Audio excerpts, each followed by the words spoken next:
Opa, nós eu aqui hoje vindo para mais um vídeo, senhores, e hoje temos sagas, beleza? E hoje estou eu.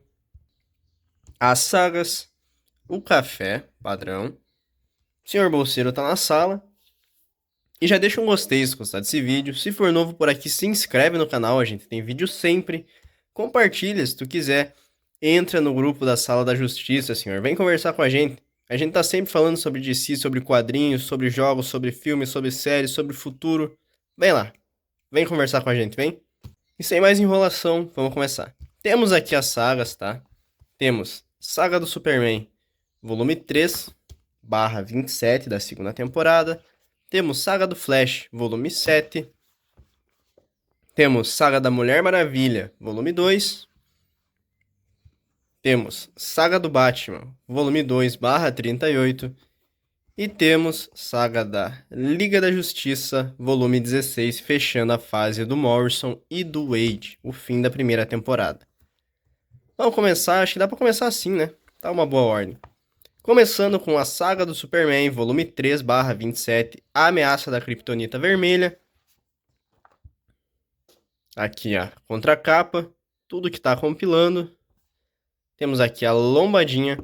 E nessa HQ, senhores, a gente vai ter o Lex Luthor sendo ajudado pelo Mr. Mxyzptlk. E ele vai ganhar, basicamente, uma Kryptonita vermelha que vai tirar os poderes do nosso querido Homem de Aço. E a HQ é o Homem de Aço lidando com os vilões rotineiros e tentando recuperar os seus poderes, contando com a ajuda de vários super-heróis no processo. A primeira história ela é escrita pelo Gary Ordway, mas essa HQ ela intercala autores, senhores. Temos o Gary Ordway, o Dan Jurgens e o Roger Stern, ela fica intercalando entre os três a HQ inteira, mas é a mesma história basicamente, tá?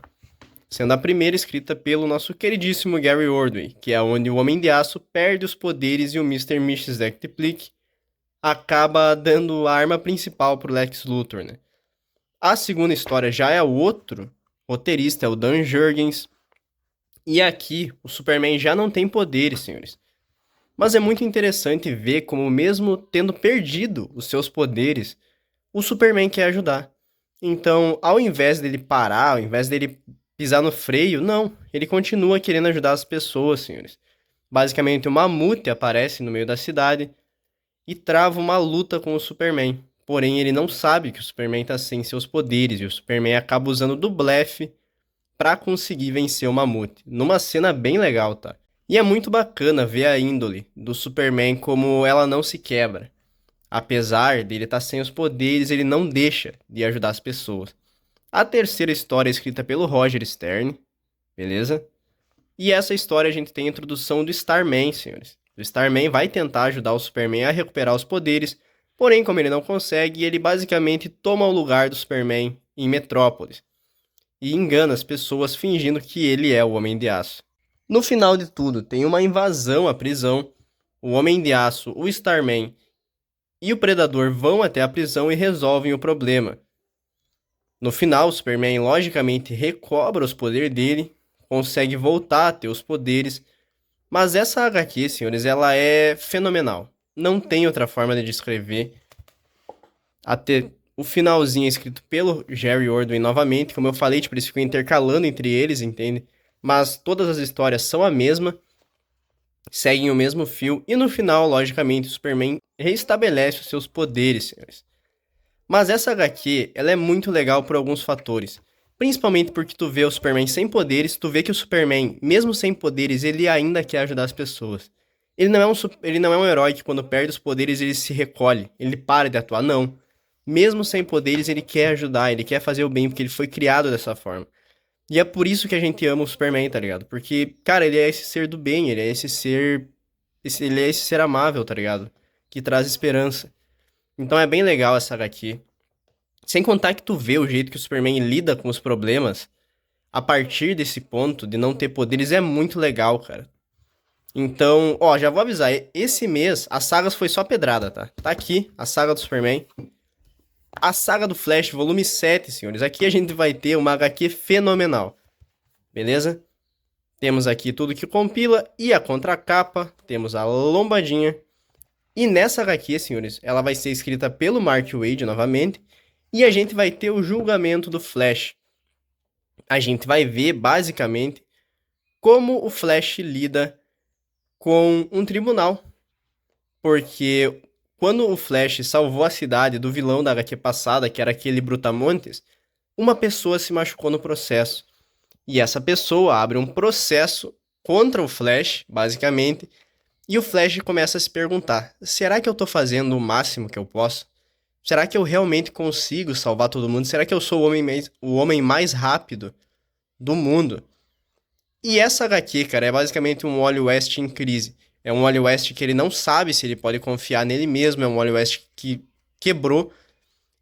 E essa parte do julgamento do Flash, tu vê um super-herói sendo julgado, mesmo ele sendo o ser que ajuda as pessoas, mesmo ele sendo a fonte do lado do bem, cara, é genial. Eu amei essa HQ da saga do Flash volume 7. É uma história fechada, quem quiser pegar, pega essa história separada. A gente também tem o início da explicação da força de aceleração, que é bem legal também. Mas o mais legal dessa HQ com certeza é o julgamento do Wally, tá? A gente vê o Flash, que é o homem mais rápido do mundo, sendo acusado de algo que talvez ele poderia ter evitado, talvez não poderia, não sei. Tu vai ter que ler a HQ pra descobrir. Mas é muito legal a gente ver o Flash sendo quebrado, tá ligado? Então, é genial. Mark Waid no auge, cara, não tem como. Isso aqui é muito bom. Continuando em coisa boa, temos Mulher Maravilha, volume 2. Temos aqui a capa. Temos aqui a contracapa. Tudo que ela tá compilando. A HQzinha escrita e desenhada pelo nosso querido e saudoso John Byrne. E nessa HQ a gente vai ver a Mulher Maravilha enfrentando os vilões mais famosos da DC. Desde Sinestro, a Apocalipse, a Etrigan, que não é um vilão, a essa rainha aqui que estava incomodando ela desde a primeira HQ. Cara, é uma boa HQ, tá? Já vou explicar. Ela também enfrenta o Flash. Porém, todos esses seres não são os principais, digamos assim. Eles são cópias dos vilões principais. Mas, logicamente, eles têm o poder dos vilões normais. É uma HQ boa, tá? É uma HQ muito boa. Ela não tem uma história muito complicada, não tem uma história muito complexa, é bem simples, mas ela é bem desenhada, a ação dela é muito legal. Os diálogos também são bons, eu acabo gostando bastante dessa HQ também, tá ligado? Porque é muito legal tu ver a Mulher Maravilha tendo que lidar com esses vilões. Que é o Flash, que não é vilão. É bem legal ver como a Mulher Maravilha lida com essas questões, tá ligado? São questões que muitas das vezes fogem do controle dela, mas que ela lida por ser a Mulher Maravilha. Então tá aqui, Mulher Maravilha, volume 2, com uma história bem legal, tá? Bem legal mesmo. É divertido de ler essa HQ. Tá aqui, Mulher Maravilha, volume 2. Temos também a Saga do Batman, segunda temporada, volume 2, onde a gente vai ver mais do desenvolvimento do Bane e o surgimento dele também, senhores. Temos aqui o que compila, temos aqui a lombadinha, senhores, ó. A HQzinha é escrita por Chuck Dixon e Doug Moench, é sempre essa dúvida. E nessa HQ, senhores, a gente vai ter a criação do Bane, com a primeira história sendo escrita pelo Chuck Dixon, que é a continuação e conclusão do arco daquele gurizinho que formou seu mini exército para lutar contra o Batman. A HQ é bem legal, tá? Já vou dizer. A resolução é bem bacana de tu ver como é que o Bruce lida com o garoto, que no final foge, tá? Diga-se de passagem. A segunda história do Doug Moench e mostra basicamente o Robin treinando o Azrael e o surgimento do Bane, que tu começa a ver que vai começar a agir por baixo dos panos para derrotar o Batman. Ele quer conhecer mais o Batman, então ele começa a soltar alguns vilões, começa a fazer algumas algazarras em Gotham para provocar e estudar o Homem-Morcego. É uma história bem legal, tá? Diga-se de passagem, a gente também vai ter uma história curta, onde a gente vê o Lucius Fox caindo na lábia de um terapeuta que usa de música para derrotar os outros.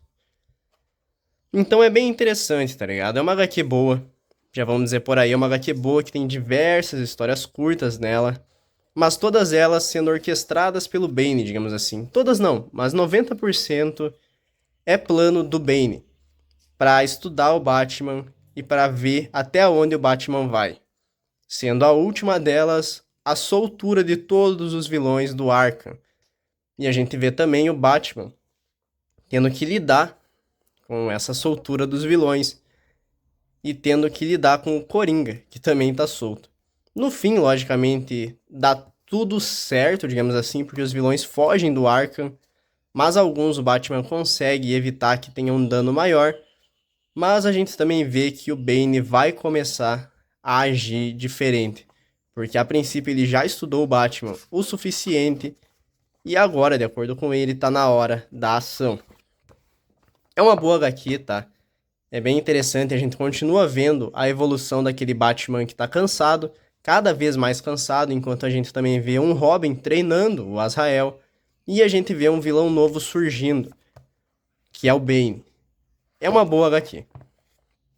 E para fechar, temos a saga da Liga da Justiça, volume 16, terminando a primeira temporada da Liga da Justiça. Temos aqui a lombada, temos aqui a contracapa e tudo que compila. HQ escrita pelo querido Grant Morrison, que começa com o fechamento daquele arco do Grodd, que não é o Grodd, tá? Basicamente a gente vê a Liga da Justiça derrotando o Grodd do Morrison, que é o pior Grodd que eu já vi na minha vida. Então eu não vou nem dar muito destaque para essa primeira, que é bem ruim, tá? Eu não gosto dessa história, eu acho que o Morrison não sabe escrever o Grodd, infelizmente. Então a história termina de um jeito bem paia. Não vou dar muito destaque para isso não. Mas aqui que tá o ouro, senhores, tá? A segunda história é basicamente a Liga da Justiça do Mal, que é aquela Liga da Justiça de outra terra, tendo que lidar com a Liga da Justiça da Terra principal. E aqui a gente tem ouro, senhores, tá? Uma das melhores HQs da Liga, com certeza. Uma historinha fechada. Quem quiser pegar o volume 16 só por causa dessa história, pega. Porque tu não vai se arrepender. Aqui a gente tem o Lex Luthor de outra terra requisitando a ajuda da Liga da Justiça, que vai para um mundo onde o bem é o mal e o mal é o bem. Eles vão para esse mundo para tentar combater a criminalidade, porém, chegando lá, eles descobrem que isso não é possível. Afinal, em um mundo onde o mal é o bem e o bem é o mal sempre vai reinar. Então é muito interessante tu ver a Liga da Justiça tentando lidar com um problema que eles não podem lidar. A Liga da Justiça pegando uma causa que eles não podem vencer. E eles percebendo isso no meio do processo. Sem contar que a gente descobre mais sobre as versões maléfica da Liga, é bem legal, cara. É bem legal mesmo, porque cada uma delas tem uma personalidade própria. E é muito interessante tu ver como é que é a relação deles. Cara, essa segunda história é uma história sensacional, tá? Não tem como, é Grant Morrison e Frank Kittelly. Essa dupla junto é ouro puro. No final, a gente vê que a Liga da Justiça do Mal veio para nossa Terra e causou caos na nossa Terra, enquanto na outra Terra tem a Liga da Justiça normal tentando fazer o bem, só que eles não conseguem, porque naquela Terra o mal sempre reina. No final, tudo dá certo, tá? O plano do Brainiac, a gente acaba descobrindo no fim que era um plano do Brainiac para exterminar as duas Terras, mas no final tudo dá certo e o Brainiac acaba sendo torturado. O bem volta a ser o bem, o mal volta a reinar na Terra, que só o mal reina, e tudo dá certo. Mas, cara, é uma jornada por uma leitura muito, muito boa, tá? A gente vê essas duas terras e a gente vê elas tentando ir contra a sua ordem natural. Cara, é muito legal. É muito legal mesmo. No final, a gente tem uma história ruim, que é uma história do Aquaman e da Mulher Maravilha, que é bem ruim, tipo, bem ruim mesmo. A gente tem alguns extras, mas essa HQ aqui se torna fenomenal por causa da segunda história. A segunda história, cara, é uma das melhores que apareceu na saga da Liga da Justiça. Sem brincadeira. E bom, vamos pro nosso top, que vai ser difícil esse mês, tá? Porque todas elas foram bem legais. Mas eu acho que eu deixaria Em quinto lugar, a saga da Liga da Justiça, por causa da primeira história que é ruim, por causa da última história que é horrível e por causa da segunda história que é, cara, é perfeita a segunda história, mas acaba ficando em quinto lugar.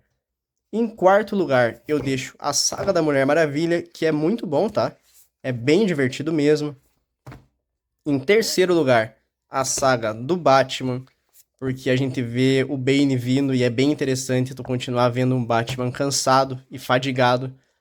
Em segundo lugar, eu deixo a saga do Superman, cara, que é excelente, tá? Pega isso aqui, por favor, faz um favor pra ti mesmo e leia a saga do Superman. Tá bem bacana, foi uma das histórias mais divertidas que eu tive lendo do Superman, com certeza. Mas em primeiro lugar não tem como, cara. É a saga do Flash, volume 7 do Mark Waid. Isso aqui, cara, é ouro puro, tá? Esse julgamento do Flash, ele te faz pensar em várias questões que tu não tinha pensado antes, quanto a super-heróis. Sem contar que tu vê o Flash, que é o Wally, que é um Flash sempre sorridente, que é um Flash sempre pra frente, quebrado. Cara, é muito legal. É muito legal mesmo. Então, tá aqui, a saga do Flash volume 7 acaba pegando o primeiro lugar porque isso aqui é ouro, tá? Isso aqui é ouro puro. E bom, comenta aí se tu tá pegando, comenta aí se tu concorda comigo. E no mais é isso. Valeu.